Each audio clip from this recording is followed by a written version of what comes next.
Buone stelle da Radio.0, la miglior radio del Friuli Venezia Giulia. Ben ritrovati amici dell'oroscopo, primo lunedì d'ottobre che dà il via a questa nuova settimana e noi siamo pronti ad accompagnarla con l'energia delle stelle di Radio.0 e allora diamo il via anche noi al nostro viaggio tra i 12 segni. Iniziamo come di consueto dall'Ariete.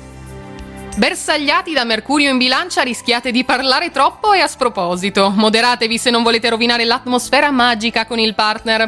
Oggi non vi mancherà occasione di svagarvi ed anche di coltivare relazioni con amici interessanti. Toro, con Urano nel segno modificherete tutte le faccende che considerate ormai superate. Più lo farete con decisione, più il cambiamento sarà rapido e indolore. Fate attenzione alla Bilancia però, con Giove contrario, occhio a quello che mettete nel piatto e alle quantità. Gemelli, se continuerete a credere di non essere capaci di gestire una situazione, finirà che non lo sarete davvero. Siate più ottimisti, osate con più convinzione. Vi troverete in una condizione lavorativa di forza che vi permetterà di fare e di disfare a vostro gradimento. Cancro, a causa di Mercurio ostile per voi amici del Cancro, meglio evitare inutili contese basate su quegli equivoci che invece un confronto diretto e franco potrebbe risolvere velocemente. Sarete disposti ad ascoltare i problemi e soprattutto ad aiutare concretamente un amico fidato. Leone, con Giove e Saturno in opposizione, meglio circondarsi di amici determinati, in grado di appoggiarvi, sostenervi e soprattutto consigliarvi quando opportuno. Non lasciatevi prendere la mano da spese di cui in un secondo momento potreste poi pentirvi. Vergine, la Luna crea nel cielo molteplici geometrie planetarie ridenti, ma anche meno ridenti, tuttavia sarà un mix che renderà la giornata entusiasmante. Sul lavoro però non siate invadenti, non date consigli quando non sono richiesti, soprattutto concentratevi solamente sulla vostra attività. Bilancia, grazie a Mercurio in trigono a Giove porterete a termine velocemente molti impegni professionali in questo inizio settimana. Vi avvarrete anche dell'aiuto di un collega decisamente molto esperto.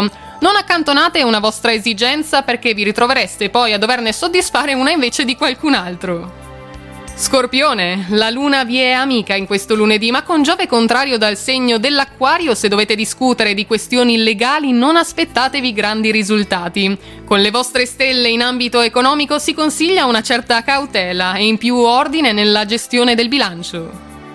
Sagittario, per merito di Saturno alleato saprete applicarvi con abilità e competenza anche in quei compiti quotidiani che non vi esaltano ma che sono alla fin fine necessari.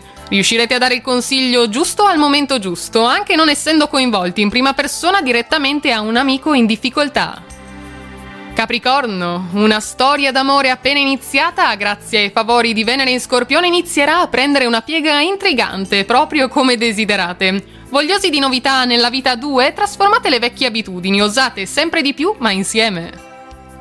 Acquario, il trigono tra Mercurio e Giove in congiunzione vi farà concludere con un tocco di estro magico tutto quello che avete in mente di realizzare. Infatti questa bella situazione vi donerà un'accesa fantasia che potrete mettere a frutto come meglio desiderate. E chiudiamo infine con i pesci. Per colpa della Luna in Vergine opposta a Nettuno nel segno non è il momento di prendere decisioni che richiedono mente lucida e chiara. Temporeggiate piuttosto, siate invece generosi e date una mano a un parente in difficoltà, non avrete alcuna ragione di pentirvene. Ed è tutto quindi anche per questo primo lunedì del mese dalle nostre stelle d'ottobre. Noi ci risentiamo domani ancora con tutte le novità del giorno. Intanto una buona giornata a tutti e naturalmente buona fortuna! Radio.0, la miglior radio del Friuli Venezia Giulia. Radio.0